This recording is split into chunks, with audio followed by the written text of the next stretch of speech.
kulanti wacan oo wanaagsan daawadayaasheena jecelnahay halkan waa Kaahiye Media waxaad ku soo dhawaataan xubinta ciyaaraha ee aad ka daawataan warbaahinta Kaahiye Media. xubinteena waxaan ku faaqideynaa isla markaana kugu soo bandhigaynaa qodobada daahsoon iyo xogaha ku qarsoon kulanka kama dambaysta finalaha koobka qaramada qaaradda Afrika oo ay ku loolami doonaan labada xul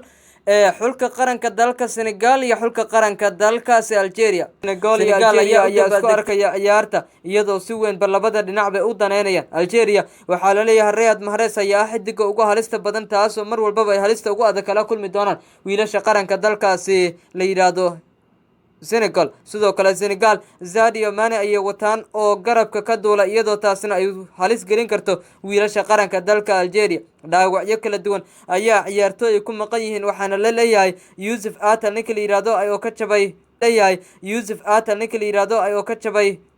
Youssouf Atal ayaa waxa ka jabay record inuu safto kulan walba oo ka tirsan koobka qaramada qaaradda Afrika 3 sano oo xiriir si kastaba ha ahaatee kulanka ayaa caawa oo ay baxayso Jimcaha isla markaana Sabti soo galaysa lagu ciyaari doona garoonka 30 June la yiraahdo ee ku yaala gudaha dalkaasi Masar iyadoo wadanka qaranka dalkaasi Algeria iyo Senegal mid kasta oo kamid u furan tahay fursad uu ku hanan karo koobka qaramada qaaradda Afrika iyadoo wiilasha Manchester City iyo Liverpool kala ciyaara Riyad Mahrez iyo sidoo kale Sadio Mane ay yihiin xidigaha kooxahooda u geey kara koobka qaramada qaaradda Afrika waqti qurux badan ku jirta ayaa